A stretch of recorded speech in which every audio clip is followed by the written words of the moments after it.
Hello, everyone. Finally, we're together. First of all, we apologize for this delay. We really wanted to be sure that we have all of the translations ready for all of you. We greet you from the Sofia Institute University here at Lo Piano in Italy. My name is Alejandro Serrano. I'm from Ecuador.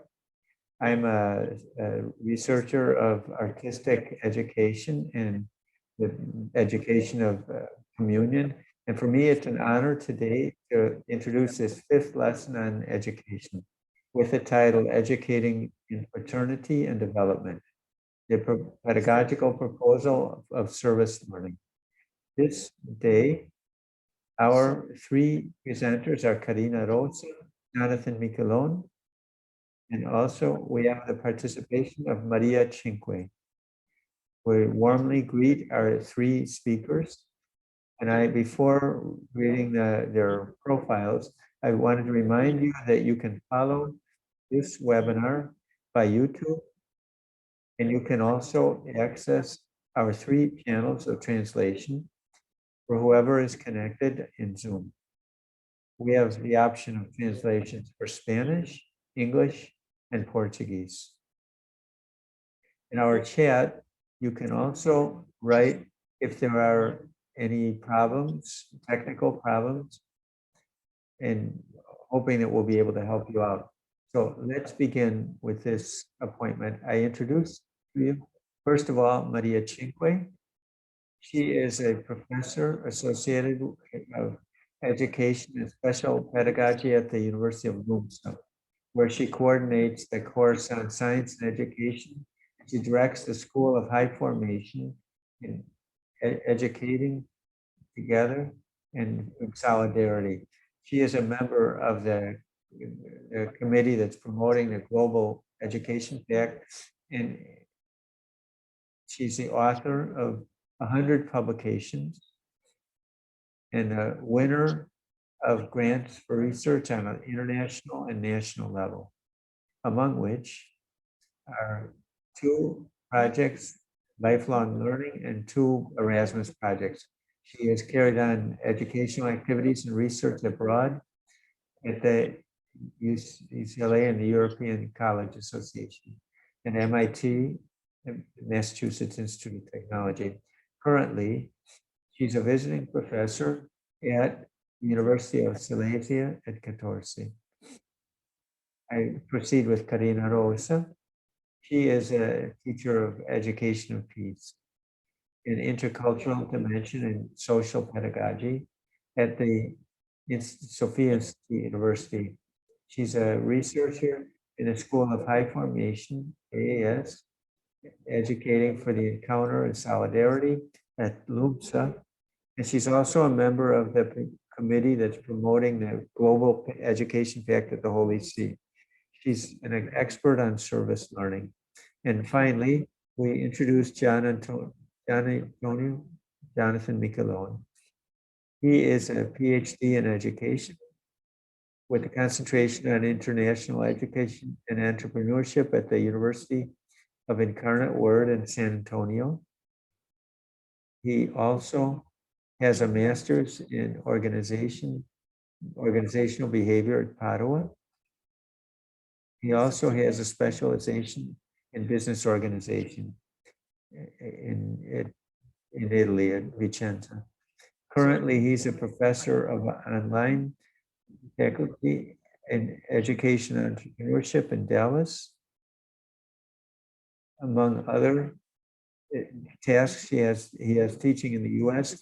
He currently is also giving various courses on leadership at the Sofia University Institute. So we want to introduce for you a video that speaks about the experience of service learning in the US.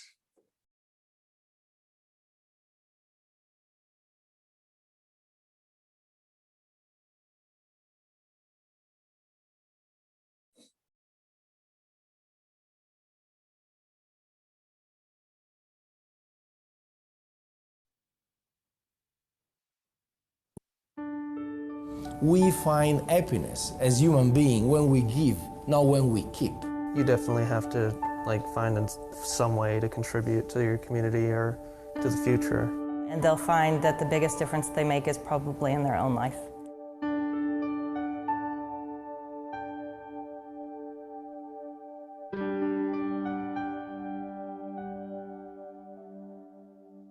The Service Learning Program is a program here at Eastfield that encourages students to volunteer in an organization and give some service that benefits their education in some way, shape, or form. Many of them choose something that they know, something that they are able to do, and that coincides many times with their majors. Anything that a person is passionate about, I almost guarantee they can find something in the Service Learning Program that either accomplishes that or comes very close to that.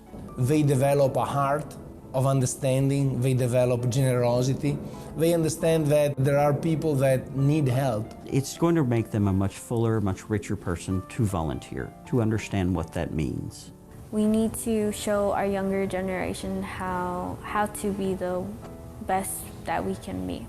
It's a great, phenomenal program where we actually give back to the community. I can help a child that will be in my shoes one day. They will help a child that was in their shoes. And it's like a rippling effect. More than anything, it builds a culture. My experience is different than what I expected because I thought like service learning or volunteering was not going to do anything, no impact. Students should participate in any volunteer experience, not just service learning. You make the lives of the people around you better. You make the life of your community better. Somebody who loves helping people, teaching you how to love helping people as much as they do. Not am I good, but are we good? Are we better off as a community? Little by little, we see in the students, in the individuals, this shift, this paradigm shift. From me to you to us. Every time I go and do community service, I always try and work hard. And that to me is the most rewarding part. It's that they see that certain things of human nature just don't change. You can impact so many people and just through one person's service. You gotta keep going, you gotta do this. If not for you, then for other people. If you put yourself in the position that for the cause you're doing it for, if you're helping the elderly, you will get there one day, you know. If you're helping the children, you may have children one day that you may not have time to give them. If you're helping people that need food, that don't have food, you know, you might be there one day. I was there one day. Whether that be providing food for someone, financial assistance in paying their electricity, it's just, that's what we're called to do, is serve our brothers and sisters and make sure that they have what they need.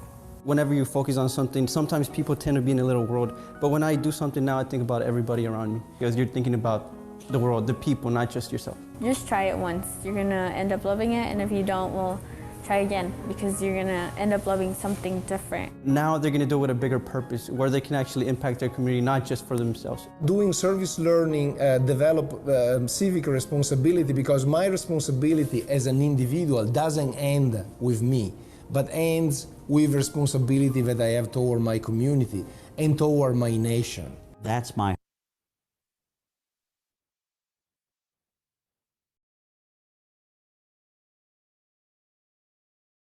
Hello, everyone. So we're back together again. I want to extend an invitation to interact with us on what is your definition of service learning. To do this activity with all of you, we propose to you to enter to a link that you'll find already, both in that chat. And there you can write, perhaps in one word or some little sentence, what it means for you, service learning. And so in this way, we'll have a little collection of these different definitions that you make, and then afterwards we can proceed.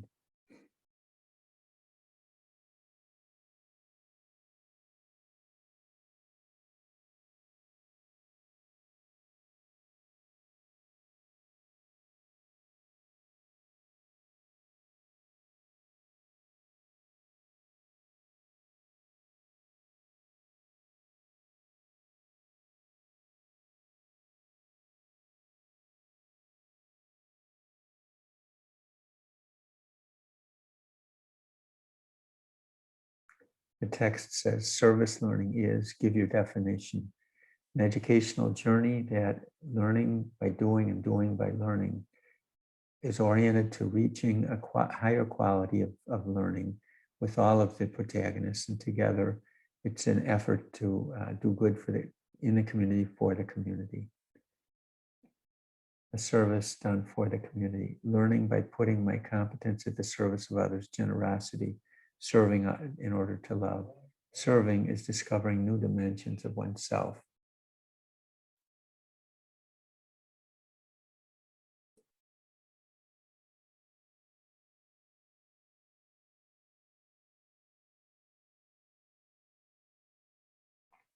Love.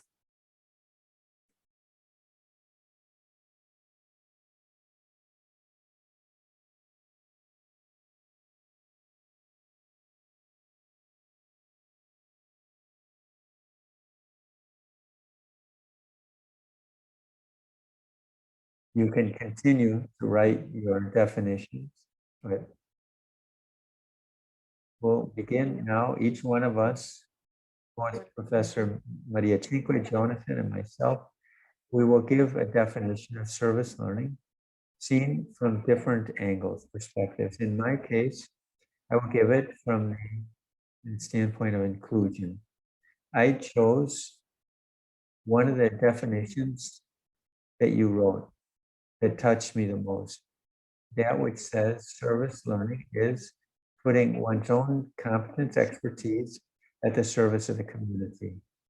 I would like to begin also by remembering that today is the anniversary,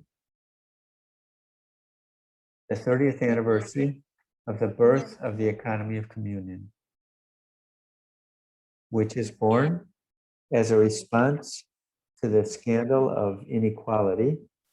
There's a world made of luxurious skyscrapers next to human deprivation.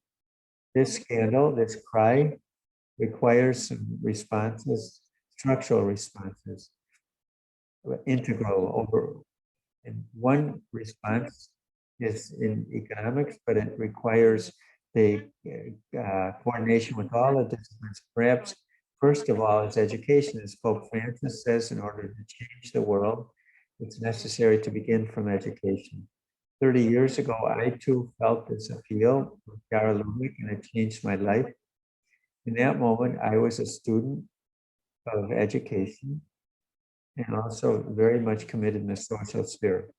These things which perhaps in life, many times they work in parallel, that is the intention, academic, learning, development of reflection, and elsewhere, perhaps development of the social commitment, and also experience on the experiential level. There are times we see like things in contrast with one another, and as I proceeded along and I encountered service leading, I found a unity of meaning. And therefore, in my opinion, this is it. Service learning puts in harmony these two aspects. The learning, but also the commitment for transformation, social transformation. I would like to begin. I was saying that I would give my perspective from the standpoint of inclusion. And I too would like to begin with a little video about a project, Project Hope, that promotes, it built LUMSA together with ALIS development, which allows its own students to take a commitment as tutors with the task of helping foreign minors who are not accompanied by adults.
There's, there's no audio to the video. We can't hear it. We cannot hear the audio.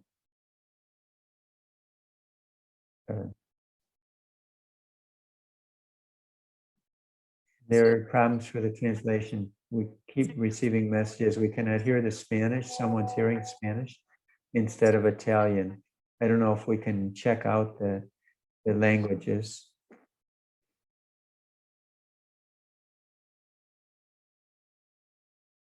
Okay, let's check. For Spanish, could the Spanish translator speak for a moment to make sure that whoever's listening to Spanish can really hear the Spanish and give us an indication, please?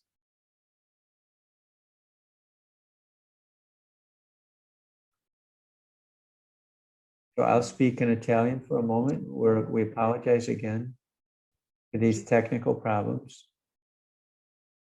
Again, I will try with the language. We have some problems for people who are following us in the Spanish language.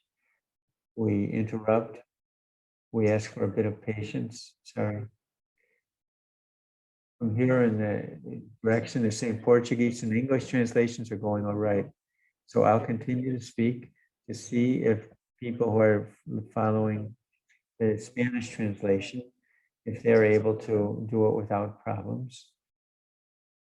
Here I'm waiting for a confirmation from the director. I apologize again for these delays. We're doing the best we can to give you the best experience of this lesson. These three great professors of service learning.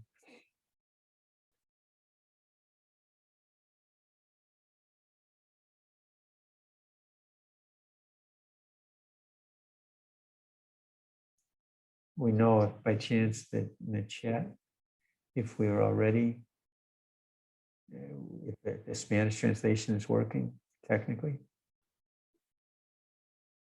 All right, they confirmed to me. Okay, so we'll continue with Karina Rosa. Thank you. So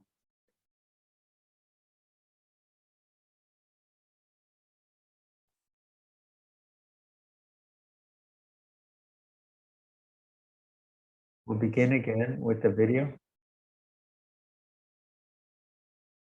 We left together until somewhere I fell asleep. I don't know. But the next day, we saw this ship, this boat, and it came and saved us. It was this Navy ship, this boat. This other evening that was coming, I didn't see my father or my brother.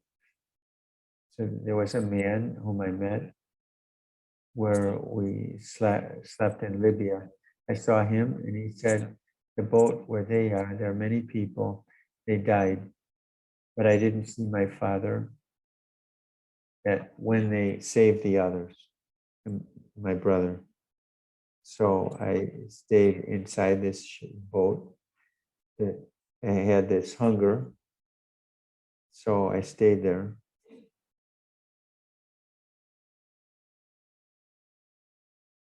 When I began the project, it was like a dream, let's say. I'm sure 16, 17 years old. On the other hand, there are we who go to the university. Marco is my friend. I spoke with Marco like my brother for me. And he gave a lot of things to me, the things that I'll never forget. So aside from the fact that whatever I gave to him, I'm not sure.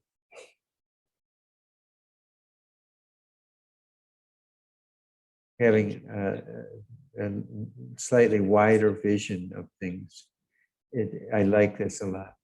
And I think that this is the objective. Earlier, I saw life, everyone coming from a land, let's say. If I come into Italy or France or America, it's the same. It's the world is this earth. It's unique. It's one. maybe living in Italy, coming from a family that were considered normal, certain things you take for granted. For me, to go to school is important because now I write messages without by voice. Now I speak with another person in a language which I'd never heard Italian because I went to school. So for me, this is an important thing for me. The story of miners, not a company. I want to fly freely in the sky of life, spending my life without hating anyone. But I cannot fly because I'm not a bird. I'm not even the air, because in life there's a lot to do. I want to fly near the sun. When I get up in the morning, I wonder if today will be a difficult day or a normal day. This you wrote yourself. You wrote it alone.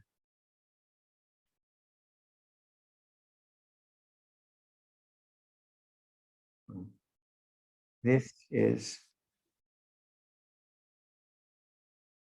a project precisely of inclusion, which is students involved from the Lumsa University together with the organization, with ALIS, the association ALIS, looking at the reality. What are the challenges that scholastic inclusion poses? We can say that the intuition of the students with special educational needs, which includes the widest range of fragility, and there are educational strategies that are adequate and personalized are needed. At the same time, dynamics are needed to encourage everyone's participation, all the students in common projects, with full respect for the free and diversity, without leaving anyone out. In this case, without leaving behind Abraham, who was this minor, foreign minor, but also the others. And that they foster a relationship among all the components of the class and whoever is outside of the class. In the activities with students who present some kind of disadvantage, a challenge at times is precisely represented by the vision that one has of these students. In fact, frequently they are often considered as only the beneficiaries of our attention and not as active subjects for whom it's important to develop the potential. It's necessary to find adequate education techniques through which the students who have some type of fragility can become protagonists of activities of help towards the others. Being in this way, actors, primary actors in the transformation, social transformation, and not just receivers of help. On the other hand, there's a school or a university cannot be really welcoming and inclusive within it, even if this is already a lot. If in the community out around, there's obstacles remain because of prejudices and attitudes which impede the participation of disadvantaged people. We think as a principle that it's a task of the school or university to contribute to the transformation of society so that it is for everyone. In the last 10 years, last decades, there have been different kinds of didactic strategies for inclusion. And the research demonstrates that service learning works as an excellent proposal that's productive and inclusive for all students. And this why?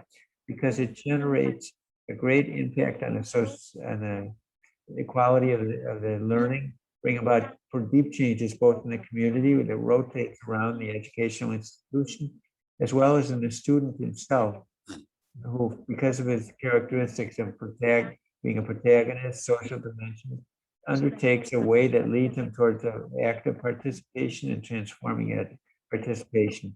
So we find these three aspects: learning, service to the community, and protagonism of the student.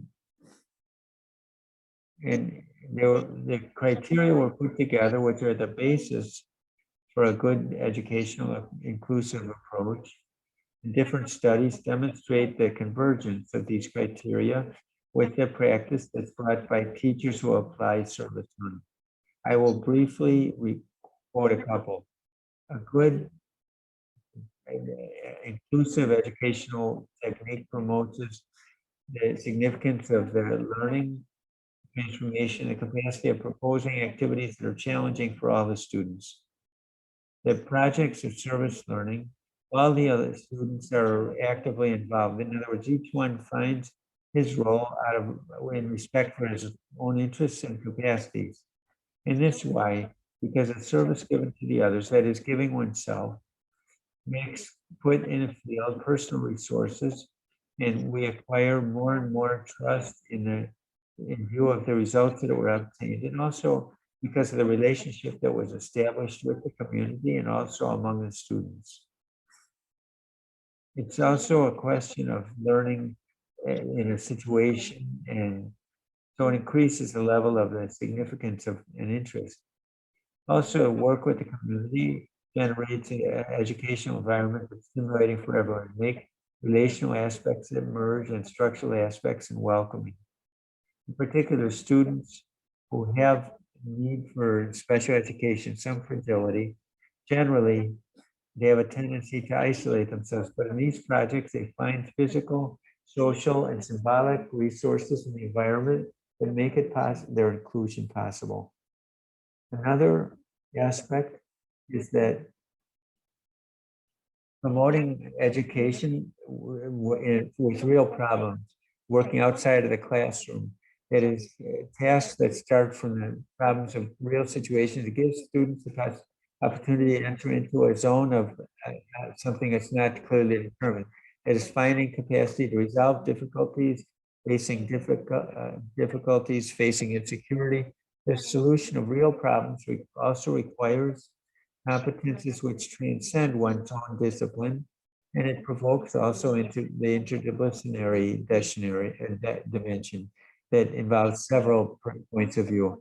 The fact of being connected with a context that's circumscribed makes openness possible to many tasks, which can be carried on by students with different styles for learning, different levels and types of intelligence, and with different sensitivities. And also the hall, the classroom, working outside the classroom fosters creativity, discovery. On the other hand, another characteristic is that in the inclusive education, we're dealing with strategic alliances with formative and didactic approaches, both formal and informal, beginning with the family and the many cultural realities, economic and cultural. Sports, associations that's present in a given territory. The project of service learning, therefore, are very effective in making all the actors interact around a project, a common project, putting in practice so-called educational pacts for the community and the territory, or else pacts in the community, which are now promoted with the Global Compact of Education. In addition, we say inclusive education must promote flexibility, variety, personalization of the organization and the times and the material and the method for one's own structure from the projects born from the initiative of the students in response to the real needs of reality and not just by the planning by the teacher. Service learning is shown to be a very flexible method. It allows a possibility for adaptation in particular situations and the personalization, even if one acts in a context, global context of integration with the entire class. The practical activity brought about in a community requires ways of working which are different with respect to the usual method of writing or reading seated in the classroom.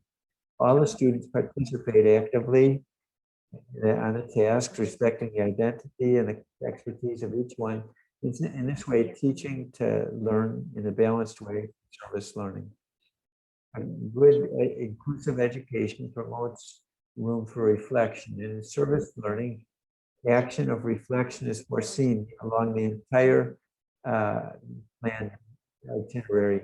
A dialogue, a conversation among the students and the teacher. These conversations are fundamental both for learning as well as inclusion. In other words, dialoguing means humanizing, membership being aware of the fact that one's own opinion matters. And it makes every person responsible for their own learning, and it constantly stimulates people to participate actively. In addition, also promotes cooperation and collaboration. In other words, the activity of service learning is rarely of an individual type, but they always come anyways in encounter with the other, in the encounter with the person to whom one offers a service. And last, also, it's a good inclusive education promotes autonomy. In service learning, besides protagonism, it's possible for the subject to have control of his own itinerary for learning and development of his competence. Through service and room for reflection, the student learns to work on his own knowledge by finding in himself the necessary resources for a personal maturation. And to conclude, we can identify different models of application of service learning and inclusion. The first model is a model focused on the deficit. In fact, it sees the recipient or beneficiary as children or adolescents who are subject to receiving this assistance. Another characteristic of this model is the possibility that the school offers the student to initiate an exclusive education oriented to people with fragility. And this makes it possible for the students to discover the reality of the people who have problems. In this way, having the possibility to address their look towards the university. In the second model, where the protagonism of the students, as we need to understand, is special.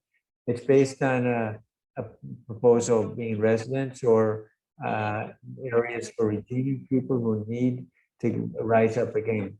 And addressing the service to the community, the students increase their capacity of commitment and awareness, exercising active citizenship, and unleashing new works on a social dimension.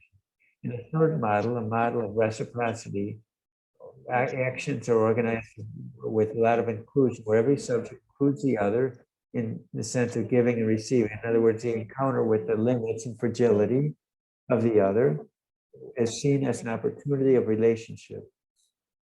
And in this model are included also other educational techniques that are inclusive, like peer support or mentoring.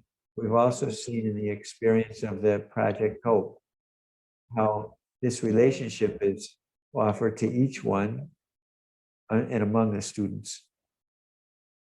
In the fourth model, it's a model of citizenship in which the community, social community, foresees and envisions the participation of all of its members in the quest for the common good.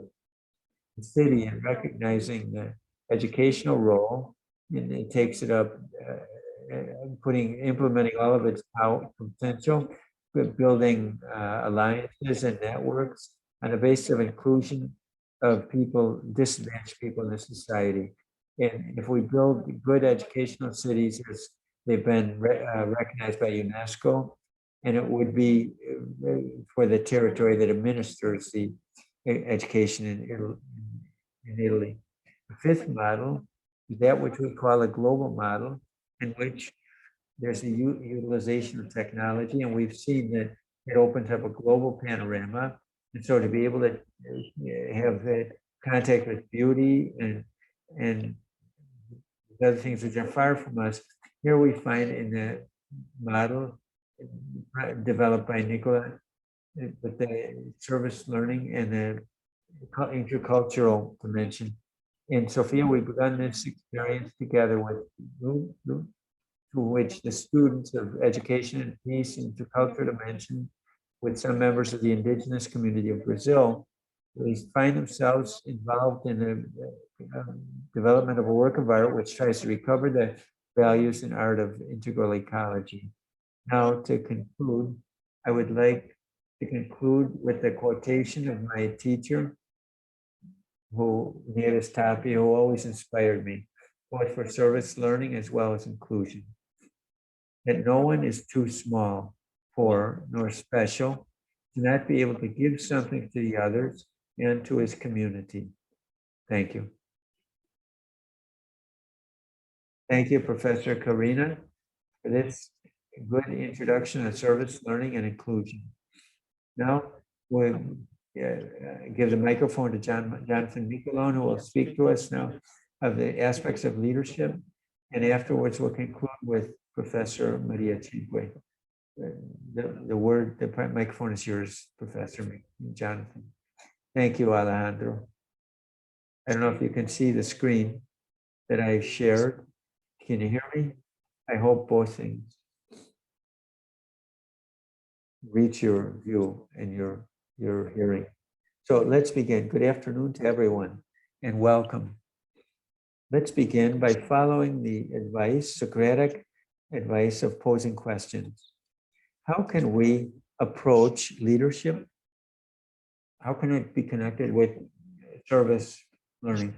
The relationship we need to go back to the ancient roots and the modernity of this very effective pedagogical proposal. Let's help one another by using geometric language. At the same time, we use a metaphorical language. If there were two angles, how would we conceive them? The thought of leadership and service learning. We would imagine them as two consecutive angles, adjacent, opposed to a vertex, congruent. My talk, it's just to generate some tasks for research, formulating questions more than giving answers. Let's take two things from yesterday that are shared by a good part of the doctrine. After having presented many theories on leadership, Peter Norhaus, in his book, The Cornerstone of Leadership Theory and Practice, gives a clear definition that is accessible, that summarizes the essence of leadership. Leadership is a process where an individual influences a group of individuals to reach an objective that's shared. Italo Fiorian, a teacher at LUMSA, considered one of the authorities on leadership of learning and service learning in Italy, gives this definition of service learning. The service learning is a pedagogical proposal that connects service with the dimension of learning so that the students can develop their own knowledge and expertise through solidarity service to the community. Its challenge is to set up courses of study in which learning and service are almost confused together, and being fused together, one reinforces the other reciprocally.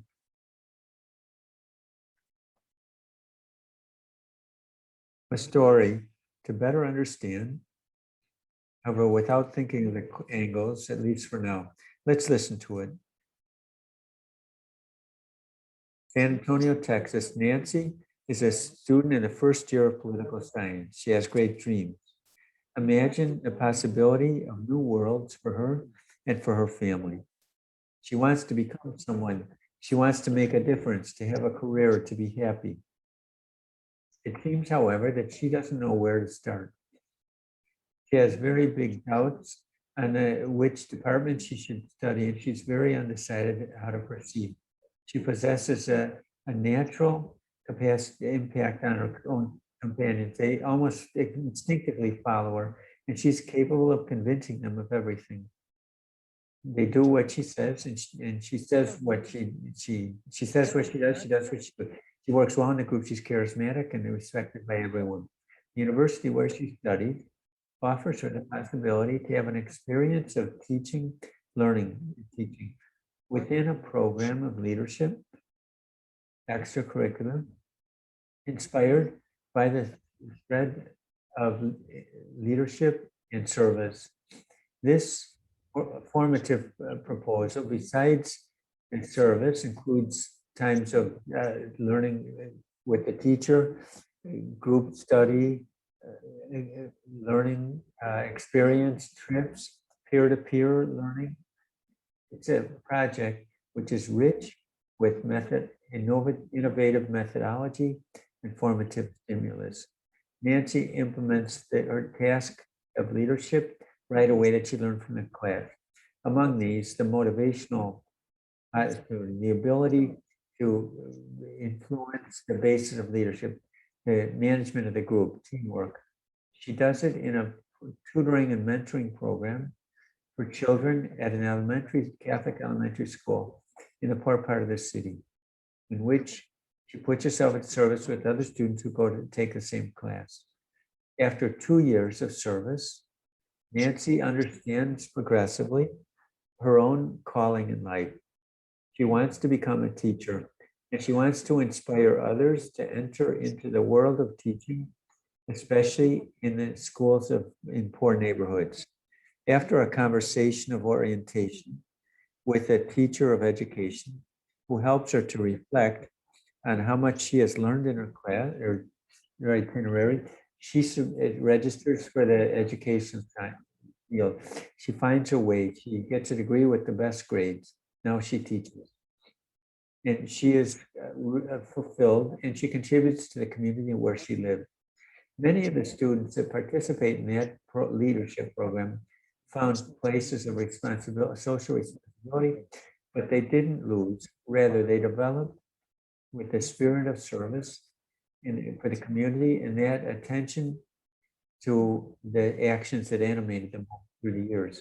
So going back to the question, what is relationship subsists between leadership and service learning?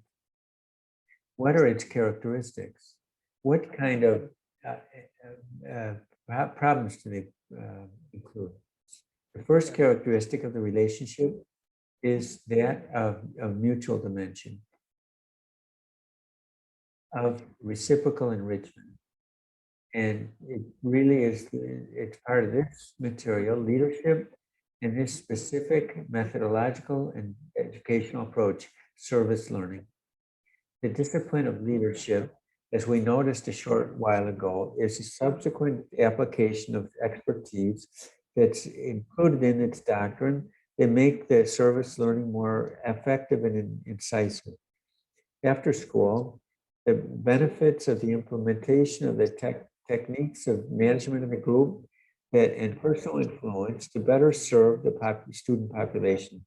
In this case, leadership enriches service learning. It's the inverse dynamic is also valid. And we see the fact that service learning leads to new discoveries about one's own personal leadership. It can be traced in delineating them and in addressing them, directing them to the field of action. In this case, the activity of the group to help the students through tutoring and mentoring contains in itself values and benefits, not only for those who take advantage of service, or the service of children, but also by those who are providing the service themselves, the students from the university. Nancy, in fact, understands what way she wants to take professionally in life, thanks to this experience. The reasoning and reflection together that is implemented every week in the framework of the leadership course on the service learning makes Nancy discover a new dimension, which until that moment was completely unexplored for her. The great leadership, or the less known leadership, is meant to grow and develop the responsibility and spirit and social sensitivity around, which include sharing commitments, thereby improving the society, making it more livable and human. Leaders translate They invite their companions to have an experience, a collective experience based on action, giving life, therefore, to concrete activities which translate the cornerstones of their leadership into life, the life of every day. And as an example, it's an important example to provide some examples. Two nonviolent movements born last century, first in India and then in the US. The invitation to not react to provocations that were subjected. Or let's take into consideration the challenges that in the public institutions against, like Gandhi's march against assault, things that multiply and produce a behavior of the same kind or analogous, but above all, they generate reflection, especially together, and they give life to a current of thought that studies the same generative activity, this action. It's the action that contributes to studying and reflection, which then gives life in its turn to a new action. Putting things in the correct proportion, the 2 years spent together, the young protagonists of our program of leadership live a dynamic of this kind. The program of leadership makes one live the service learning new things out of life, from action, from putting oneself at service, by everyday activity with poor children that no lesson in a classroom would have been able to teach in that depth or that intensity, which then was able to change, influence, and transforming it, the professional choice and the life of many of them. The second characteristic, which is more hoped for than present, and that is the gift that the service learning could give to leadership. Of the concept, everything starts from there. The didactic process of service learning contributes to creating an awareness in the student to be part of an overall whole, of a community, of a society, which putting itself at risk and its service through a variety of actions helps oneself and vice versa. You feel part, an integral part of it, and at the same time, you're unique.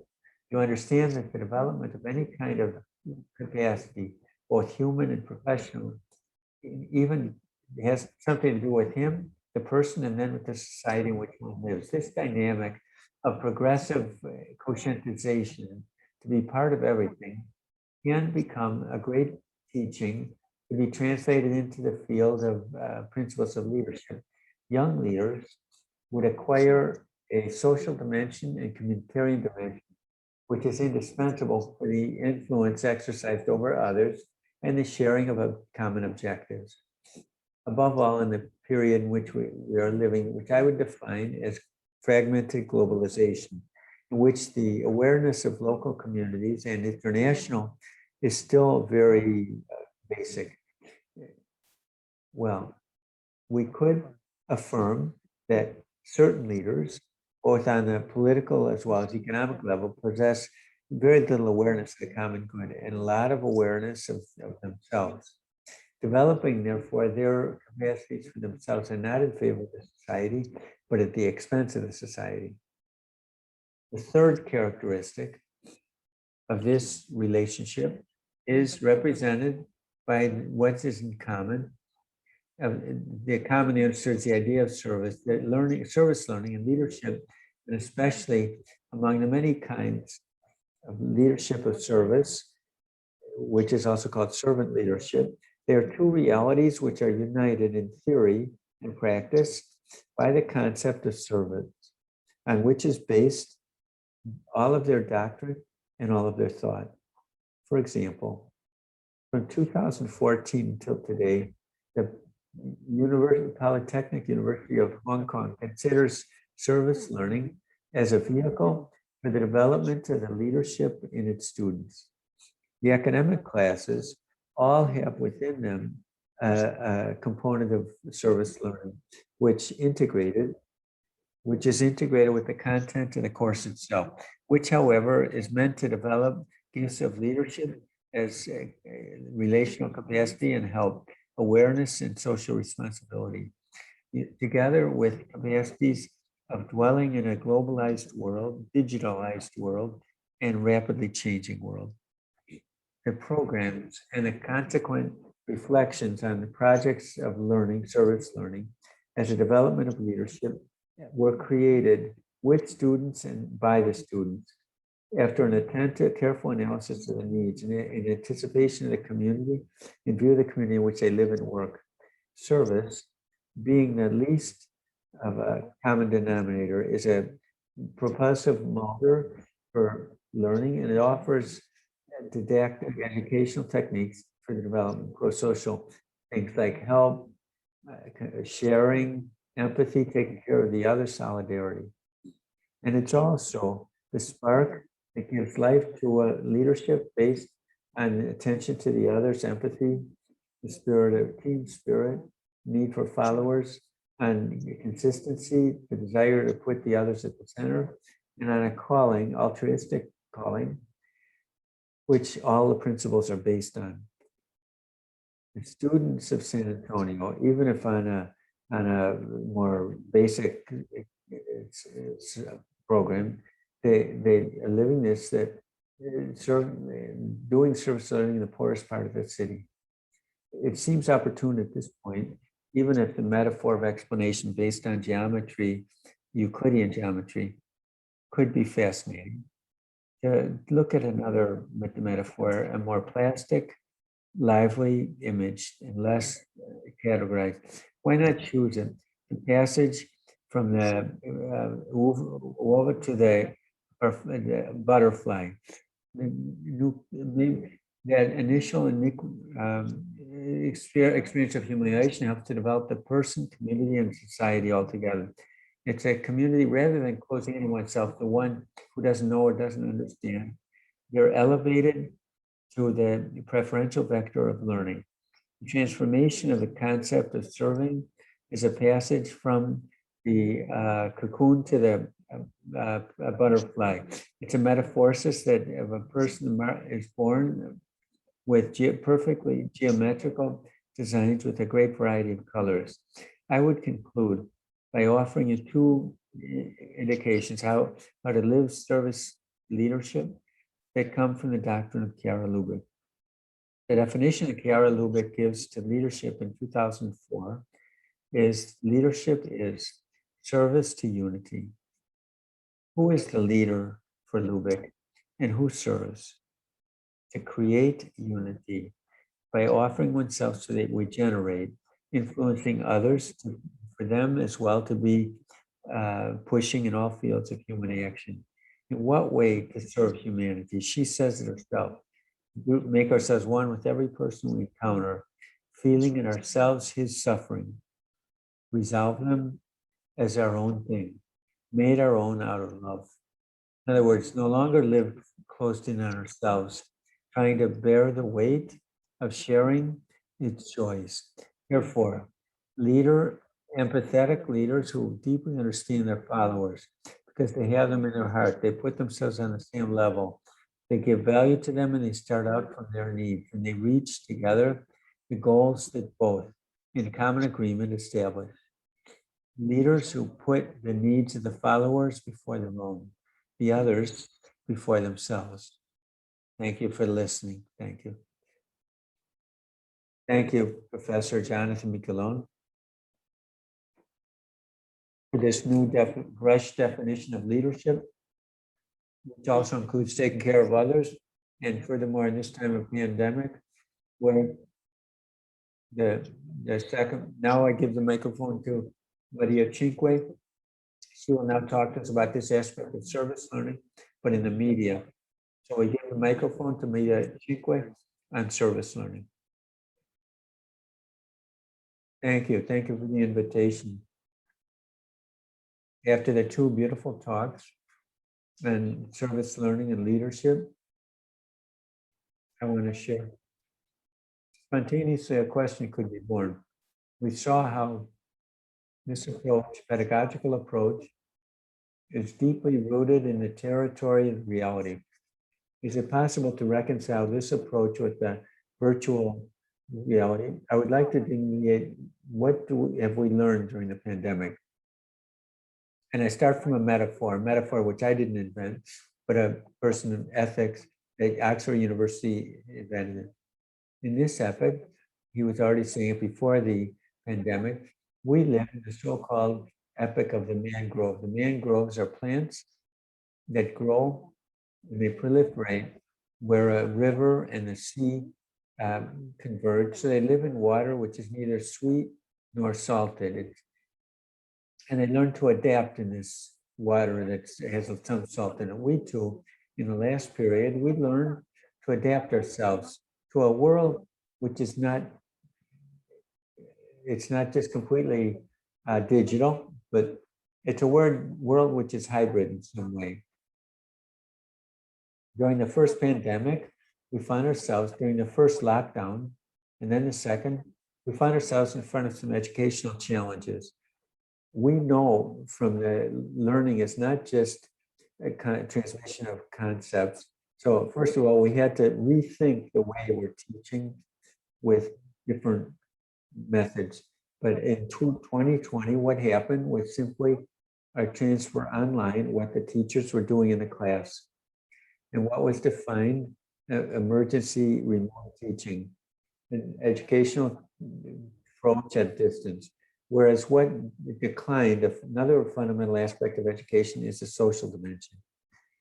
The diminishment of this sharing, time and space, put in crisis not only the educational room spaces, but also the educational techniques, the processes, the scenario.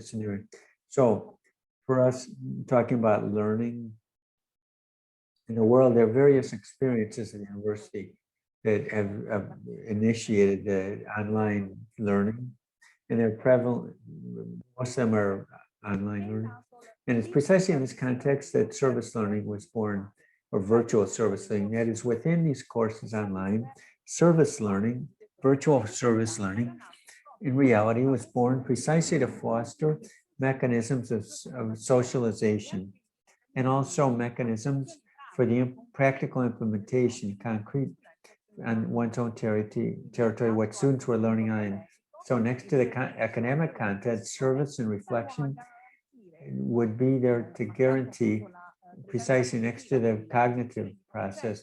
In other words, the process, concepts, there's the social presence. And the social presence is, surely it reinforces the intrinsic motivation next to the extrinsic one that's put together by the teacher himself. That can help. Of course, the key to in all of this process is reflection, as we are taught already for many years, what John Dewey taught us.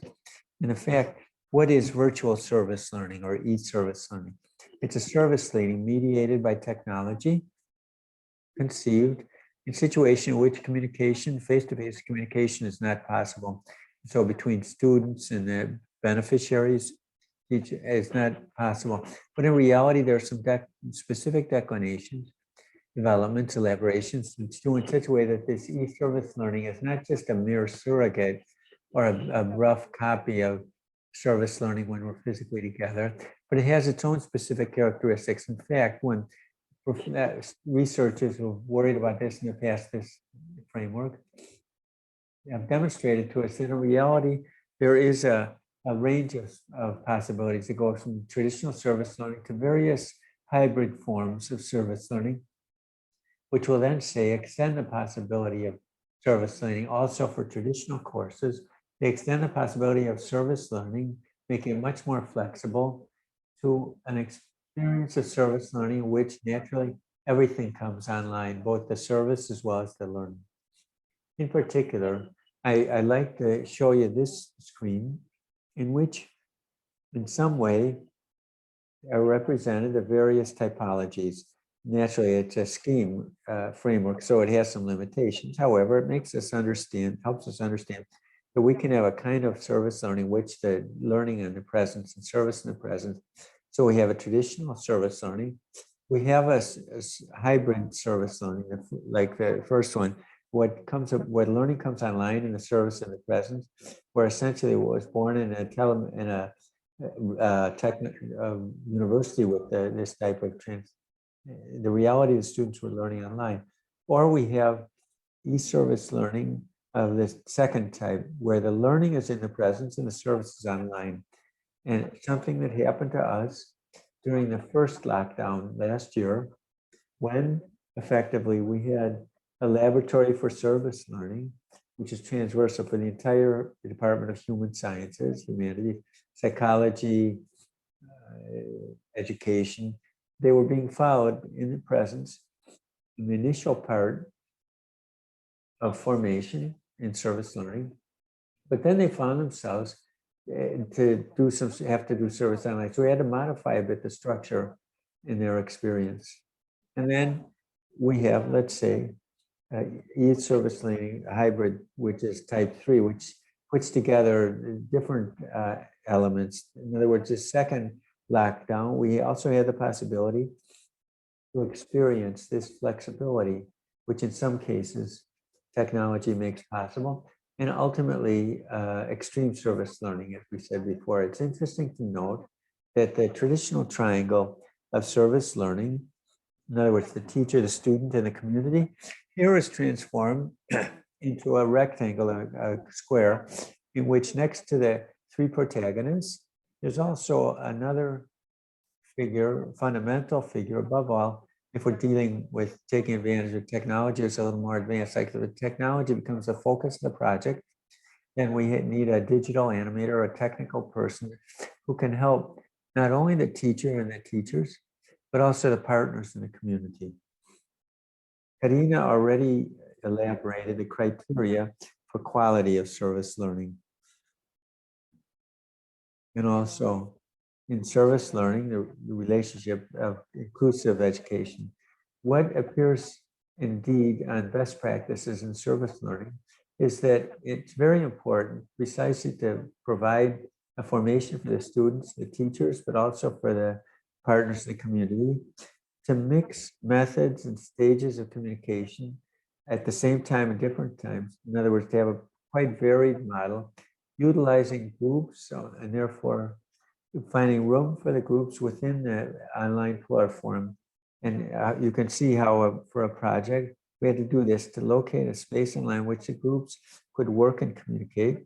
And of course, as in traditional service learning, the objectives of service have to be strongly, fundamentally linked with the objectives of what we're learning. Otherwise, the beautiful experience of volunteer work also done online, but it's not service learning. So the component of learning would be lacking. What are the benefits? On one hand, we said we utilized in the past the online courses to foster motivation. At times, educational online education can be passive and not very involving. And the service learning makes us work in groups in a project to work for a concrete objective. Certainly, this is stimulating. The online learning makes it possible. It doesn't impede the service, because online we can create some precise places for working in which students are stimulated to bring back, to think, to bring some of their own reflections on their experience. And e-service learning can foster even more the liberation from geographic bounds, but also with regard to inclusive education, it can involve students who otherwise would not be able to participate, students with disabilities, or students who live in rural areas.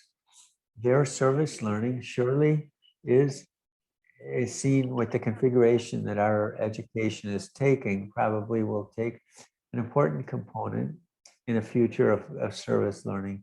So much so that it's true that the European Association for Service Learning did a publication on guidelines on service learning. And now I want to introduce to you very briefly some of our experiences in this kind. Did you see earlier the project organized precisely with a partner, Ellis, which after this project had proposed another to us with mentoring university students and adolescents.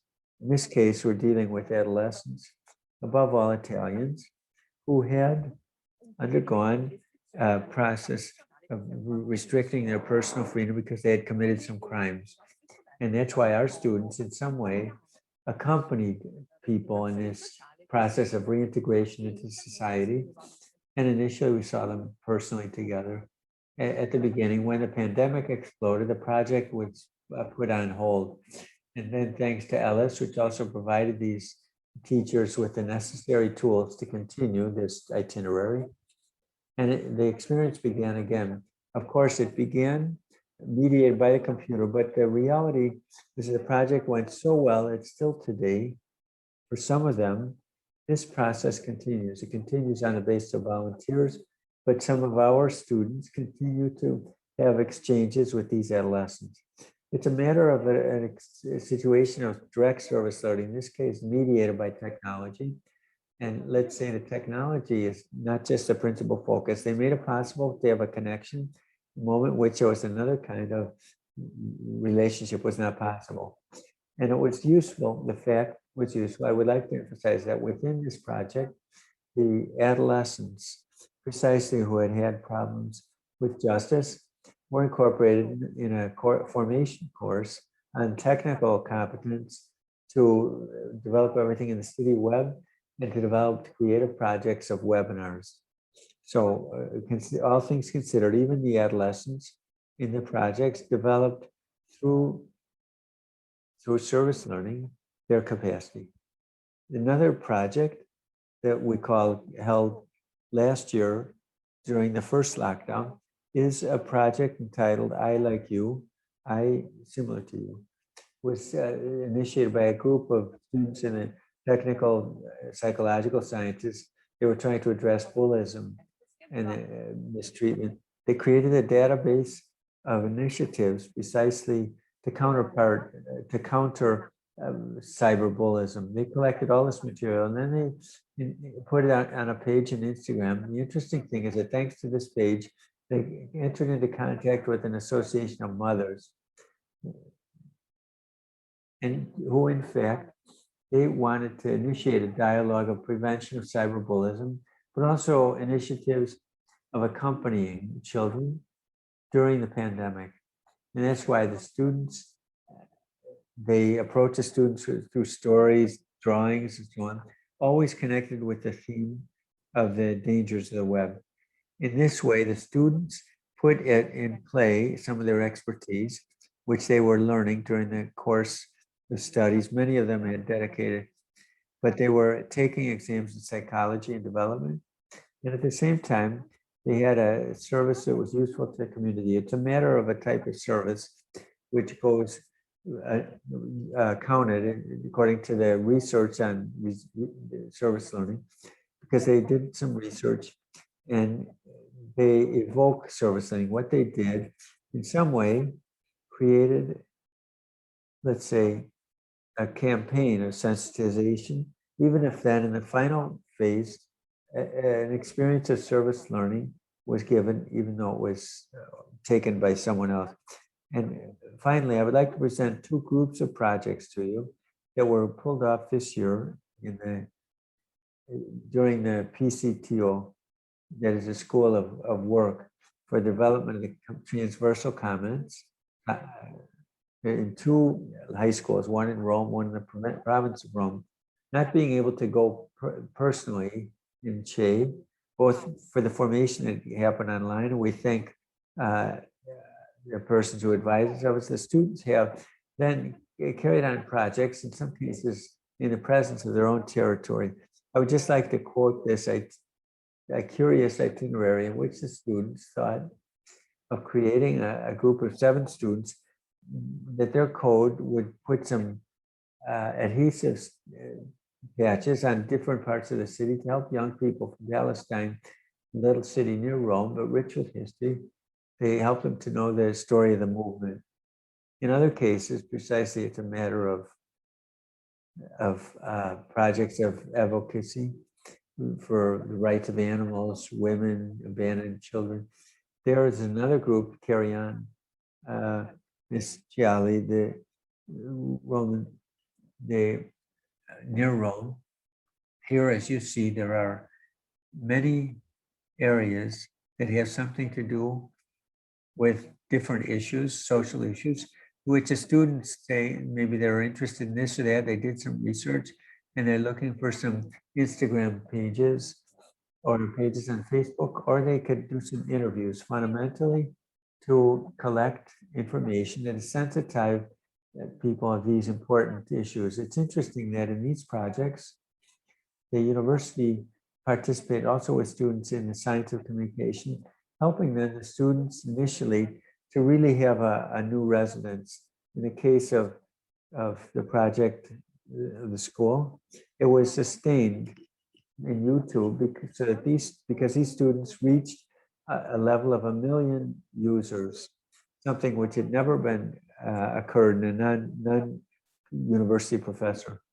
So this service learning ultimately gives us the possibility, this traditional service learning, overcoming it with geographically, but overcoming it in terms of accessibility, and also to transform the educational that's in front of us. There's a type of therapy, the best lamentations that was taken by us. Combining service learning with, we can introduce into it where we come to a knowledge in a real world. Other experiences of service learning are present on the site precisely of the School of LUMSA. Last year, we had a cycle of webinars. This year, we'll pick it up again, probably in June or July. Let's see. I would like, on this occasion, to invite you. There would be a video, but we decided to not project it, but you can see it on our site.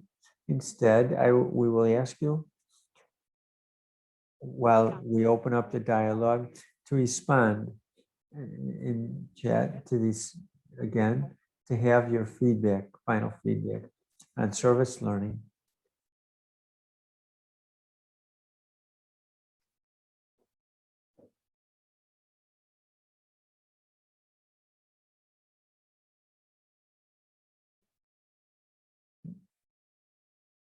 Let's thank our three speakers, having had this study in these three keys: leadership, use of technologies, tools, and really how we can study this welcoming people, all through service learning. Now we open up our channels to receive your questions. And therefore you can do it in the YouTube chat and also in the chat for those who are connected by Zoom in answers and questions category.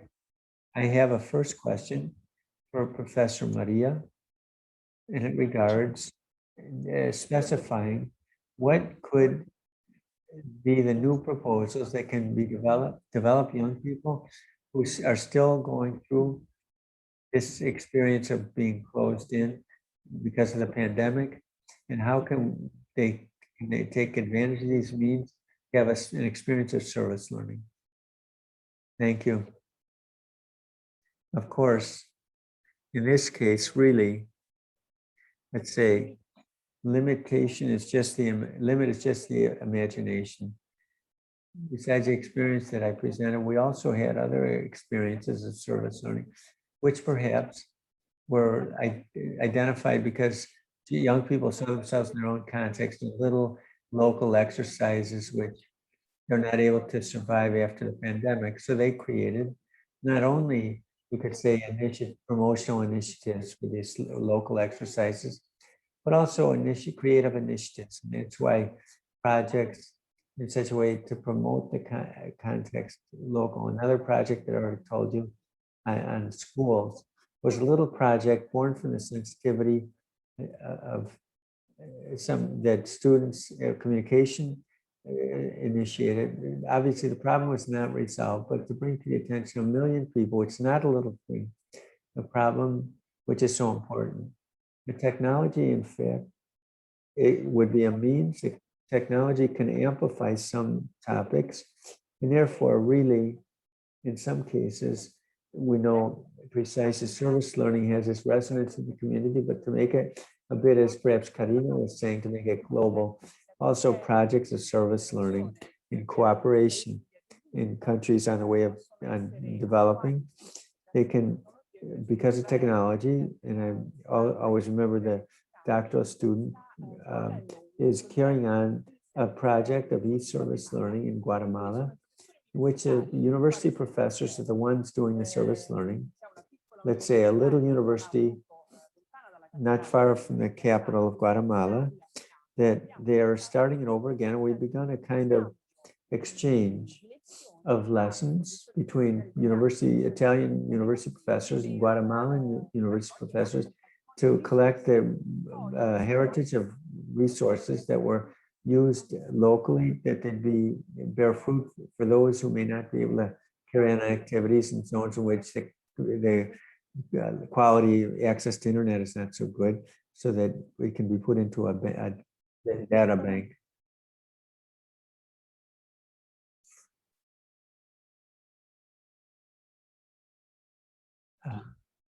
I guess what Professor Chique is saying, I think really in this period we saw what happened was, thanks precisely to the pandemic, this global dimension. This is the construction and building of classrooms, global classrooms. We've experienced it both at LUMSA, also with students from Poland, but also we're seeing it with students from Kenya. I repeat, also the experience that we're having at the Sophia University Institute, where also thanks to technology, we were able to enter into an indigenous community with the technology, and there's inclusion. And this also, and it made it possible to share and build, and we'd also like to build, work together, which will all be online, but it could also be a work of art, video. However, which already makes it possible for the exchange, intercultural exchange, and entering into this dimension of person world.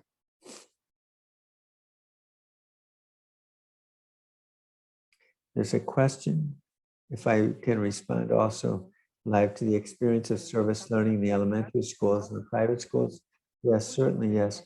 Some you can find in our site, but a couple of years ago, it said the Olympics of service learning, in which different kinds of schools participated, including primary schools, elementary schools. It seems this year that they're starting again with the initiative precisely for elementary schools. And so certainly, yes, the answer is. Thank you for the answer. I have a question for Professor Michelon. If he could briefly explain if light could be a problem to become a leader. In other words, a child, how can they carry on service learning in their field? How could perhaps as an adult at work or a student at the university does, for example? Thank you. Thank you, Alejandro. I think the age obviously is a factor, determining factor. It's very important. However, the ability for leadership linked in this case to service, and I refer to the third characteristic of the relationship between service learning and leadership that I delineated. In other words, what's in common between the word service. This can be, I think, taught, learned at any age. Obviously, there's a progressive growing awareness towards, I would say, a stage, I don't know, I think the fourth, fifth in high school, in which there are programs for leadership service within which there is service learning. And then you could go much further ahead. There are some experiments of service learning, not just in the academic age, but in adult age.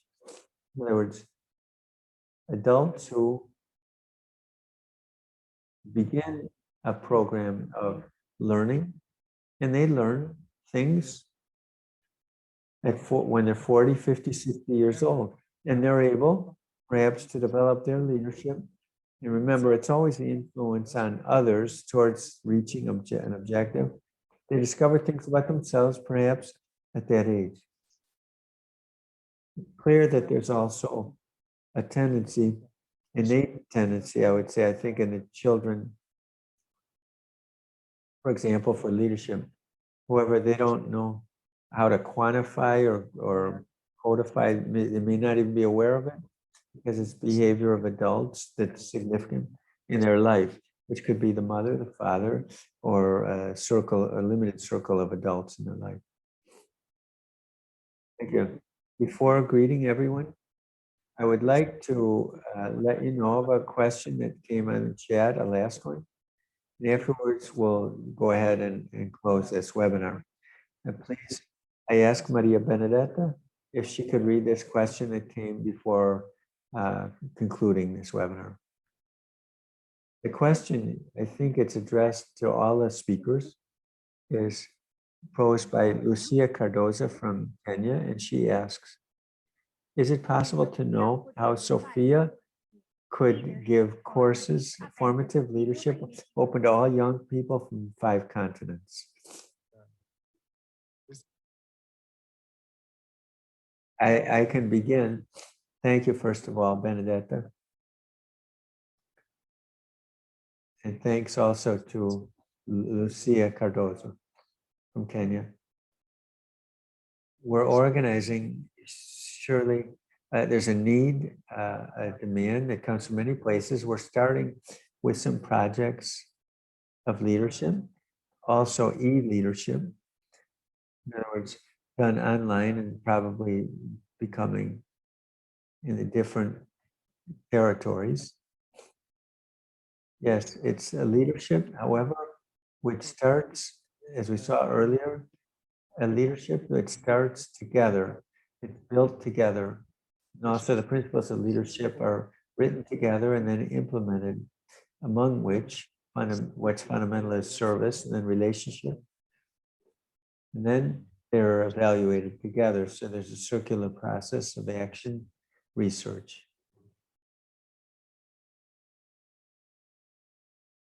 Karina, did you want to? I just wanted to say that in itself, one of the characteristics of service learning, and we talk about service learning when there is service to the community, connected curriculum, the curriculum, but when there is protagonism of the students, this is a characteristic that's essential.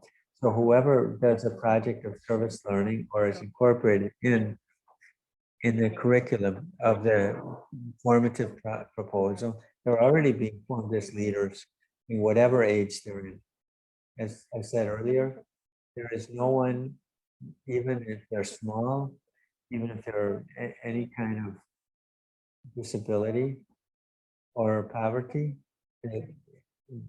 that it's not possible for them to give the most of their potential in service to the others. Therefore, I think that in itself, applying service learning, protagonism is promoted and leadership is promoted. And Sophia has begun to incorporate inside of the pedagogical educational area this educational technique. And I think that we have initiated a startup in this area.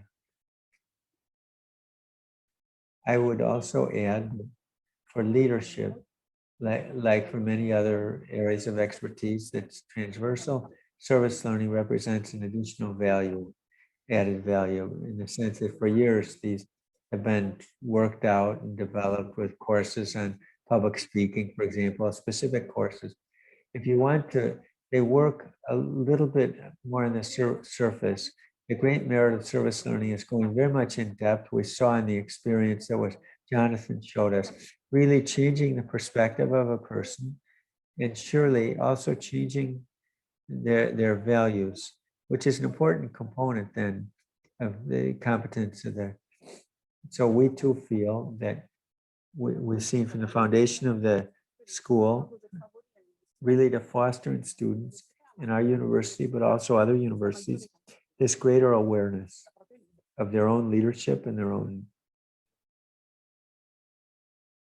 We thank you again, our three speakers. And we want to remind all the people that we still have one last appointment on June 12th. We're going to conclude now with this webinar.